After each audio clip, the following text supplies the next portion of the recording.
Hello mga katsinggo, kumusta? Anyo nga siyo, kininasab si Kuya Ariel sa tuang Tulumanon, Tingog OFW. And now it is September 5, 2024. Ang buluhato na mo karon morning season mga katsinggo is adto mi sa sementeryo kauban si Uma, ang nanay sa muang sadyang nim. Unya nasad ko kauban dia sa likod mga katsinggo no, kay magmawer mi ngadto sementeryo mga katsinggo. Kay para nga dili sagbot. Alright, so mao ni siya ang dalan paingon sa sementeryo mga katsinggo no. Alright, so abot na ta mga katsinggo and ako sang gibutang nga gasolina ang mower unya si Kuya Ray inom sa og coffee aron nga energetic siya magmower mga katsinggo no. And now sugod na tag mower mga katsinggo no, kay tag-as na kayong pugon diri mga katsinggo no.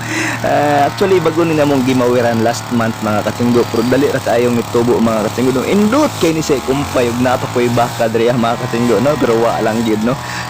Labong kaayo ang maong pugon mga katsinggo no. Niya sayang kaayo pero naman kuskurya wala may baka diri na baka pero di man sa dako mga katsinggo no. Singa na ni siya mga katsinggo. Alright, so duha may kabuk operator sa mower mga katsinggo no. Kini yung kauban si Tungkan gikan sa Laos. Laos, dili mi magkasnabot sa amuang different kind of Korean language, country language mga katsinggo, pero sa Korean language mga katsinggo mag-abot mi sa amuang mga lingwahe. Okay, so mo ni siya mga katsinggo ang sementeryo onya. After this mang snacks mi og subak mga katsinggo. Subak is watermelon mga katsinggo no, subak in Korean. Onya balik na sad mi mga katsinggo. Okay, so mo ni ang sementeryo mga katsinggo. Sementeryo diri sa Korea mga katsinggo, not like in the Philippines nga maghiusa og lubong ang mga patay mga katsinggo no.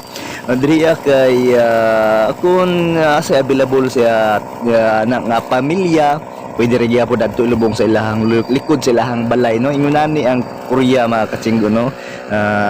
Pwede rin lubong sa likod sa balay or asa available nga yuta mga katsinggo no. So mo ni ang view sa sementeryo mga katsinggo no. So ang morning buluhaton na mo dire mga katsinggo, bisag unsay sugo sa mo ang amo or ka mga manager mo tuman ra gid mga katsinggo. It is because nagyari mami dire sa Korea kay mo trabaho lagi taon no. So bisag unsay ipabuhat mo trabaho gid ni mga katsinggo. So lalang gid dili na ako ikaulaw kung ansay akong trabaho dire sa Korea mga katsinggo no.